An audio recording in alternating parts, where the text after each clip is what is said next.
작업 시작하시죠. 한 여성의 신호에 따라 움직이는 건 굴착기? 건강식재료를 찾아왔는데 공사장에서나 보던 굴착기 등장에 당황하기도 잠시. 쉴 틈 없이 공터의 땅을 파기 시작하는데 여기 왜 파고 계신 거예요? 아, 우리가 여기다 지금 새로 심을 게 있는데 이게 항지 식재료랑 관련이 있거든요.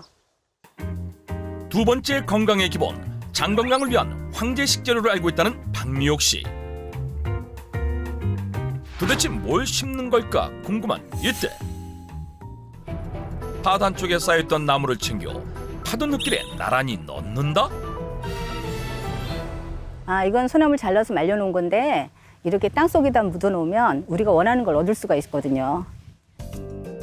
가지와 뿌리까지 잘려져 생명을 다한 소나무를 다시 흙에 심어야 얻을 수 있다니 더욱 그 정체가 궁금해지는데 그래서 끝. 이렇게 작업이 끝나는 것일까? 그게 또 갔다가 이제 잘못 들었나 싶었는데 실제로 등장한 전기톱. 힘차게 시동을 걸더니 나무를 자르지 않고 홈만 판다? 상식을 벗어나 반전에 반전을 거듭하는 작업 현장. 준비 다 됐어요. 네, 준비 다 됐습니다. 어서 오세요. 빨리 오세요. 이 현장에 박미옥 씨를 돕기 위해 온 사람들은 강원산림과학연구원팀. 오자마자 의문의 덩어리를 꺼내 자르더니 소나무 틈에 넣는데 잘 먹고 많이 먹고 잘 자라라. 밥이 너무 좋다 아주. 소나무에 넣는 덩어리가 밥이다? 도무지 무엇을 하는지 감조차 잡히지 않는데 소나무에 접종할 균이 들어있는 톱밥이에요. 그냥 접종하게 되면 양도 많이 들고 비용도 많이 들고 해서 톱밥에 접종해서 옮기는 거예요. 소나무에 톱밥을 이용해 균을 접종한다? 균을 넣으면 어떻게 되는 거예요? 이게 중균인데 이 덩어리 이렇게 적지만 여기 안에는 수만 마리의 새끼들이 들어있어요. 접착만 시키면 나무 안에 들어가서 얘네들이 나무를 먹고 엄청난 황제 식재료가 나와요. 썩어야 볼 수 있다는 황제 식재료를 위해 먼저 톱밥에서 종균을 배양한 후 소나무에 옮겨서 계속 증식하게 한다는 것. 종균이 최대한 흙이 묻지 않도록 잘 덮어줘야 돼요. 마지막으로 비닐을 덮어 종균의 오염을 방지하고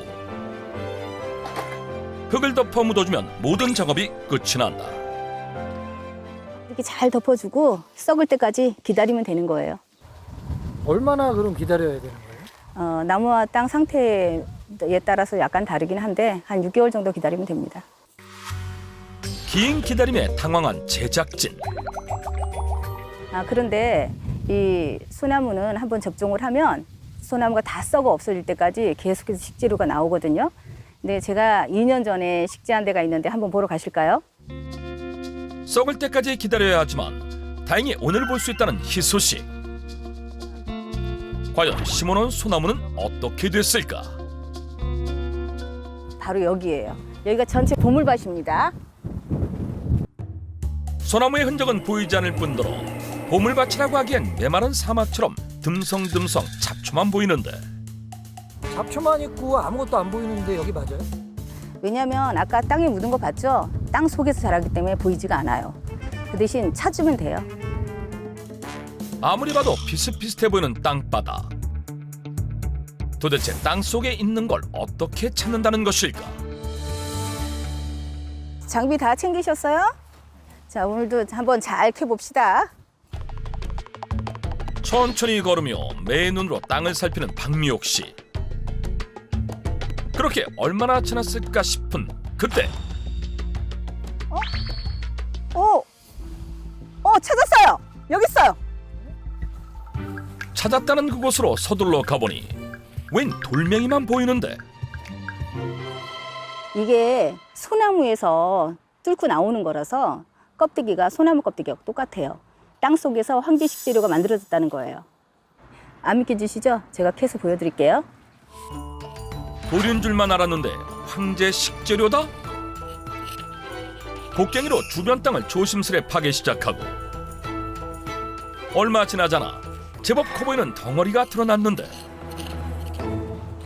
이거 삽 있어야 될 것 같아. 박사님, 삽 좀 갖고 와봐. 엄청 커. 근데 밑에 깊이 박힌 것 같은데. 혼자 캐기에는 역부족인 상황. 와, 이거 역대급으로 큰데 이거. 삽까지 동원했지만 쉽사리 모습을 보이지 않고 한참을 애쓰자 그제서야 드러나는데 엄청 크네. 이거 뭐예요? 이게 바로 여름 장 건강에 좋은 황제 식재료 복룡입니다. 드디어 만난 장 건강 돕는 황제 식재료. 그 정체는 바로 복령이었다. 이프님 한번 들어보실래요? 아, 이거 야, 이거 뭐 제 얼굴보다도 훨씬 큰데요? 네, 얼굴 2배 넘겠는데요. 한 5kg에서 한 7kg 나갈 것 같아요. 예, 보통 정도 큰 거는 한 30kg 나가는 것도 있고요. 뭐 적은 거는 뭐 주먹만한 것도 있고요. 여기요. 찾았다. 대물이다. 이후에도 속속 모습을 드러낸 복령. 도대체 복령이란 무엇인 것일까? 복령은 썩은 소나무에서 혹처럼 크게 자란 일종의 버섯입니다. 이 동의보감에 보면 복령은 이뇨작용을 촉진시켜서 체온을 조절해주고 대소장을 좋게 한다고 기록되어 있는데요.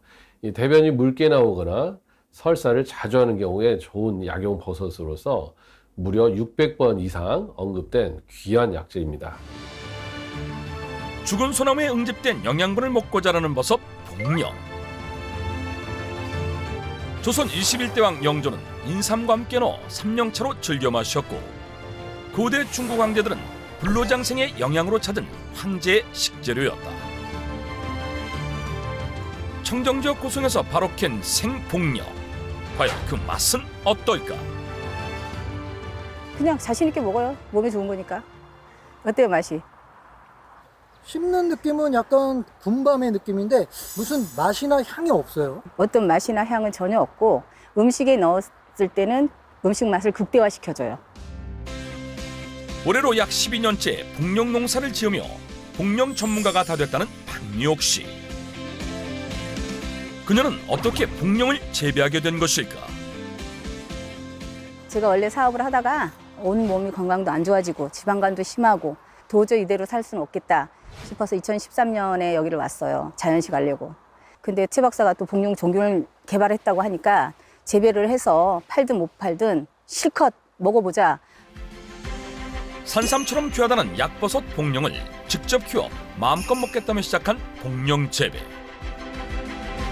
하지만 약 5년간의 노력 끝에서야 마침내 국내 최초로 복령 대량 재배에 성공했다고 한다. 그런데 복령은 원래 죽은 소나무가 썩으며 생긴 자연산을 소나무의 맑은 눈을 간직하고 있다의 일품으로 여겼고 긴 꼬챙이로 땅을 찔러가며 힘들게 채취하는 귀한 버섯으로 여겼는데 이렇게 인공재배로 얻어도 효능에 문제가 없는 것일까? 실제 자연산 복령과 인공재배 복령의 성분 및 함유량에서 큰 차이를 보이지 않았으며 오히려 인공재배 복령의 함량이 더 높은 것도 있음을 확인할 수 있었다. 복령 재배 성공 후 7년째 꾸준히 복령을 먹으며 건강회복에도 성공했다는 박미옥 씨. 복용 재배하면서 복용을 원 없이 먹었더니 지방간도 깨끗이 없어지고 전체적인 몸도 건강해지면서 그리고 여름에 만성변비가 심했었는데 싹 없어졌어요.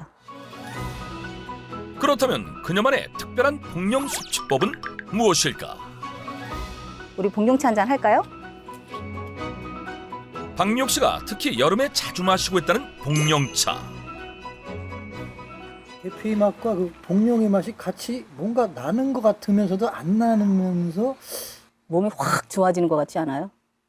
차도 마셨으니까 우리 복용 손질 한번 해볼까요? 다양한 활용을 위해 손질이 필요한 복령. 먼저 오랜 시간 땅속에 있었기 때문에 세척부터 중요하다. 이물질을 꼼꼼히 씻어낸 후 껍질을 제거하는데 복령은 모양이 일정치 않아 일일이 수작업을 거쳐야 한다. 겉껍질이 약간 떨기도 하고 질겨서 이걸 깨끗이 제거를 해줘야 돼요. 껍질 벗긴 복룡을 한 대 담아 어디론가 향하는 박미옥 씨. 지금 어디 가세요? 아, 이건 다른 버섯하고 다르게 반드시 거쳐야 될 한 단계가 있어요. 반드시 거쳐야 한다더니 어딘가에 복룡을 내려놓는데 냉장고 아닌가요? 아, 냉동고예요. 복룡은 얇게 썰어야 되는데 슬라이스를 하면 깨져버려요. 그래서 이틀 정도 냉동을 했다가 썰어야 되거든요. 복룡은 쉽게 부서지는 버섯이라 상용하기 위해선 꼭 얼려야만 소분이 가능하다고 하는데 크기가 워낙 커 이틀은 냉동고에 있어야 한다는 것. 그렇다면 다음 손질은 어떻게 하는 것일까? 궁금하던 그때 어디선가 날카로운 기계음이 들린다? 소리를 따라가 보니 무언가 만지고 있는 그녀. 하얀 덩어리를 넣으면 얇은 종이처럼 썰려 나오는데 이건 뭐 자르는 거예요? 네, 아까 캐는 거 보셨죠? 그 복룡이에요. 하얀 종이처럼 썰린 게 복룡이다? 슬라이스를 해서 건조를 바짝 해야 먹기도 좋고 보관하기가 좋으니까. 이렇게 건조를 마치면 보다 오래 보관할 수 있고 활용도도 커진다고 한다. 복룡 손질을 마쳤으니 이제 박미옥 씨 건강 활용법을 볼 차례.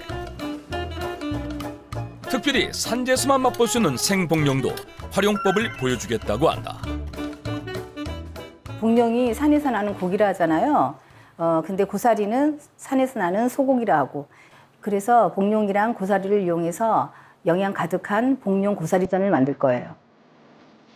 양파와 색감과 맛을 더할 풋고추는 얇게 썰어주고 복룡을 껍질 벗겨서 깨끗이 씻어서 이렇게 으깬 다음에 이 반죽에 넣어줄 거예요. 준비한 밀가루 반죽에 으깬 복룡을 섞어주는데 복룡은 무치, 무미이기 때문에 다양한 요리에 활용이 가능하다고 한다. 그 다음 식용유를 두른 팬에 양파와 고추를 넣고 그 위로 이리 데쳐둔 고사리를 통으로 올린다.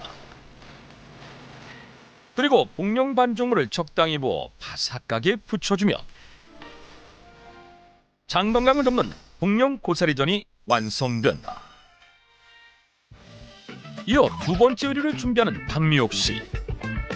그런데 필요한 도구라며 가져온 게 네모난 틀? 그건 뭐예요? 아, 이거 떡틀이에요. 떡 만드시려고요? 전라도의 향토 음식 복룡 조화고를 만들 거예요. 실제 궁중에서 황제의 간식으로 즐겨 먹었다는 떡 복룡 조화구에는 복룡은 가루로 활용한다고 한다. 맵쌀에다 복룡가루, 연자유가루, 그다음 마가루, 거민가루를 섞어줘요. 맵쌀가루와 더불어 연꽃의 씨를 말린 연자유 가루와 마가루 그리고 가시연꽃씨 거민가루를 섞어준다는데 복룡과 여러 가루의 조합 괜찮은 것일까? 연자육은 섬유질 함량이 높아서 장 건강에 도움을 줍니다. 마는 산에서 나는 장어라 불릴 정도로 자연 강장에 도움이 되고 뮤신이라고 하는 성분을 가지고 있어서 위장 건강에 좋습니다. 가미는 신장을 튼튼하게 하는 효과가 있는데요. 복룡과 함께 섭취할 경우 시너지 효과를 발휘할 수 있는 좋은 조합이라고 할 수 있습니다. 섞은 가루는 3번 정도 체에 걸러 부드럽게 해주고 설탕 대신 꿀을 사용하는 게 포인트예요. 꿀을 물에다 이렇게 섞어서 반죽물로 쓸 거예요. 곱게 걸은 가루에 꿀물을 조금씩 부어 떡반죽을 만들어 틀에 담고 찜솥에 20분 정도 찌면 모습도 영양도 풍성한 황제의 간식 복룡 조화고가 완성된다.